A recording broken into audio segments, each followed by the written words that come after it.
4th hour is quietly and happily simplifying these 4 expressions. You should do the same if you want to prepare for the lesson, so shut down the video.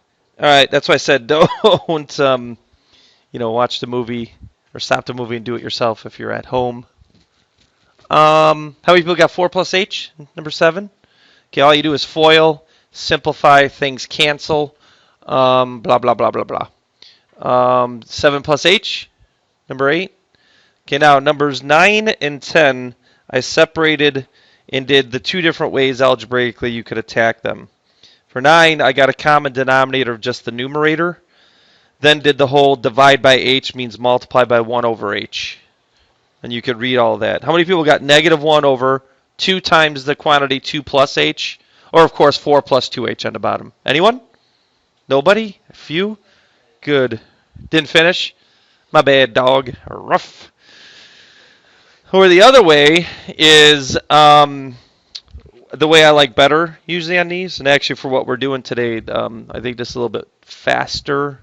Find the LCD of all the little denominators, then multiply the big fraction by that LCD. And then when you distribute, this shows all the math, so you can use this as notes. If you didn't know that, because of time, I kind of rushed you, I know. I'd like you to find your own math path and all that. But when we distribute to right here, then this cancels, and you're left with x. Now, here's the biggest mistake ever made in the history of mathematics, high school-wise. When these x's cancel, you distribute the minus sign. All right, so you got to know that that's a binomial after the minus sign, and minus should be distributed. I remember beginning of last year, if you had me, I said this is the biggest mistake ever made. I'll catch you guys. And I call a lot of you do that mistake, so be careful when you're doing this stuff. Then you end up with that. Okay, so leave that up there for a second. Any questions? Everyone okay? Like the rows? We're just going to count you as 10. Then you're 11, 12, 13, 14, 15, 16, 17, 18, 19, 20, I guess. Well, you'd be 20 either way. 22, 23, 24. Ooh, who's 6? You. You ready? Oh, shoot. 1, 2, 3. All right. This is what we're doing. Chapter 10. Which I'm not going to give you that other little example. So we're actually we're actually going to talk about limits real quick and then derivatives. And I don't know if we're going to do integrals. I got to see what the other teacher does. Requires some stuff that I don't think we want to get into yet. But here's what we got. And I do want you to write, wrong one, sorry. I got to switch the notes. Again, studying for the movie. Boom, this is what I want. Okay, now for a second. Write this down. Write a parabola, and then write the line going through that parabola with a coordinate plane real quick. And I'm going to explain something to you. Okay, I want you to understand this. You actually should try to and care about understanding, because when you understand it, then it's more concrete and makes sense, and then you can use it better. But here we have a parabola cut by, why is this called a secant line? Because I would have asked, what's this line called? But then you wouldn't know what I'm looking for. So why is it called a secant line? To raise your hand and then tell me what that means. Correct. Secant line is a line that crosses a curve. You're used to being asked that with a circle. It crosses a curve twice. Now I have another question. Through this red point, how many secant lines exist that pass through this red point? Infinite is correct. There's an infinite amount of secant lines. So are they special? Not really. What's the opposite? Not the opposite, but what's different than a secant line? Because usually you put these together. There's secant lines, then there's tangent lines. What's a tangent line do? Touches once. How many tangent lines go through this red point? 1. Unique. It actually tells us something. Okay, now let's look at the coordinate plane so you can understand this. What is all this X's and H's and a bunch of crap? It's not. You know that right here on the x-axis, that could be an x coordinate, right? So let's just name it x. And then x comma, what would this normally be called? X comma, go ahead and say what you knew in grade school. No, you didn't know that in grade school. y. Then you learned another name for y, which is f of x. So wouldn't you believe this coordinate's called x comma f of x, right? Now, we do this for a reason. We mathematicians that created this, I didn't create it, but let's pretend we had another x coordinate that is exactly h away from this x coordinate. Wouldn't that be then mathematically x plus h, right? Comma y. But to really give it a proper name, we should call it f of x plus h, because it is the y coordinate created from plugging in x plus h. So that's all that means. All I've done is created two coordinates, and then what I'm going to do is create a slope formula. Now this is the standard slope formula. Instead of y's, though, I put it in f of x form. Wouldn't you agree that this is the slope formula? Difference of y's over difference of x's? Well, this is what's weird. How do we find the slope of the secant line? This y minus this y divided by this x minus this x. What happens with the x's in the bottom? X plus h minus x turns into what, everybody? H. And there you have the slope of the secant line that you're looking at right now formula. That's all it is. Nothing more. Are you with me? Because otherwise you're against me. Now, as we decrease the distance of h, wouldn't you agree that the secant line starts beginning to turn into or getting closer to what line? The tangent line. And in theory, if I could make this distance h equal to what number? If I decrease this all the way to what? 0, then the slope of this would be the slope of what line? The tangent line. And that's what I'm going to reveal right now. This is what we're going to try to do. As h gets closer and closer and closer, or approaches 0, the green coordinate approaches the red coordinate. And the secant line starts turning into or getting closer to a tangent line.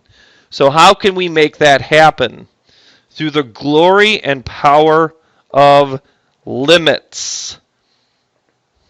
That's what limits mean. We want to approach 0 for h so that these green and red dots can approach each other and actually land right on top of each other theoretically, and then theoretically have the slope of a tangent line instead of a secant line. Change in y over change, or delta y over delta x. Get used to this one because they do this. I'll do this in the directions. Find dy dx. What? All right. Difference of y over difference of x. Now here's the real one. F prime of x. These all mean the same thing. That is actually the symbol for first derivative of f of x. F with the little, what's that called on the keyboard? Apostrophe? Yep. Never was good at typing. I don't know. Okay. Or it's called the first derivative of f of x. Okay, so symbols, symbols, symbols. Got to get moving. So here we go. And then I'll explain it on this first one, but not the second one. Here's the directions. Find f prime of x, and we're going to keep it simple, of x squared. What? All right, so what does that mean? That means we want, and I'll tell you at the end what this equation means when we get it. We want to find this. Okay, so we have to do these parts. So we have to find the limit as h approaches 0 of, and here's the ball rolling. What's f of x plus h mean? What does that mean? Well, it means wherever there's an x, I need to replace it with what? That's the next thing. This is algebra 2. This was composition of functions. That's what f of x plus h means. Wherever there's an x in the function I'm dealing with, put in an x plus h instead. Minus, what's f of x? It's just x squared all over h. Now, limits we're going to cover in section 10.3, so it is a little out of order. We've covered limits before, but maybe not in this sense. Sometimes to evaluate a limit, a limit as h approaches 0, you're allowed to just evaluate that limit by plugging in that number. Why can't I plug in 0 for h right now? You get a 0 in the denominator, yes, undies, is set over here. So what we need to do is see if something happens algebraically. So we need this FOIL. Be good FOILers. It's only the people that can't do algebra that mess up this stuff. All right, and then what happens with the x squareds? They cancel. What should I do next? Look up in the numerator. What should I do? Take out an h, please. Then cleanly cancel the h's. Now, what am I allowed to do at this point? I am allowed to evaluate this limit by substituting 0 in for h. Lo and behold, I get this. 2x. Now, what is this formula? And I did do this with the second hour, and they were amazed. Just like the Hubble video. And they couldn't scramble out of here quick enough when the video was still had 30 seconds left. Okay, so wouldn't you agree that x squared looks like this picture, right? Right? Okay, wouldn't you agree that this coordinate is, let's say, negative 1, comma 1? Right? Okay, now, what happens when I plug in negative 1 into this formula? What do I get? You know why? Here is the tangent line. This is where it's at, right? Wouldn't you agree the tangent line kind of looks like that? I didn't really touch it. Wouldn't you agree the tangent line kind of looks like that? Guess what the slope of that tangent line is at that point? Look at that number right there. It's negative 2. Right? So that's what this finds. This formula, for any point on this parabola, we could find the slope of the tangent line. Like here, what's 3 squared? 3 comma 9. What kind of slope can I expect there? Kind of steep. Guess what the slope of that tangent line is at that point? 6. So that's what this all means. That's what this formula does. But in the real world examples, it does more. But for that graph, at least we can take that to heart. Okay, find dy dx. What's that? Let's find the first derivative. So limit as h approaches 0, stay blue, of what is f of x plus h? Wherever there's an x, I put a what in its place? X plus h, because of time, we're going to go ahead and do this. Minus, what's f of x? 1 over x over h. Now this is the second two algebra questions. What do I do algebraically to get this simplified? I multiply by the LCD of the little denominators, both top and bottom. And I'm just going to show the distribution line, but I'm not going to write them in each one, and we should know what cancels. What cancels in the first distribution line? X plus h, and you're left with x. What cancels in the second distribution line? X. Here's where the mistake happens. Not putting parentheses here. Over h. Don't distribute. Leave it alone. We want things to cancel potentially. All right, and then, I made a little boo-boo. It's h approaches 0, limit. All right, then when you distribute the minus sign, what happens? X's cancel. Please don't be a bum and start crisscrossing and canceling each thing. Let's write it one more time. Then, who can we cancel now that this is left? H. And then the limit drops because the next thing we're going to do is put in 0 for h. And lo and behold, we get negative 1 over x squared. That is what that is what dy dx equals. And sure enough, the graph of this is has asymptotes. And then this is the slope of the tangent lines at this curve, and I think we have an example like that we're going to do tomorrow.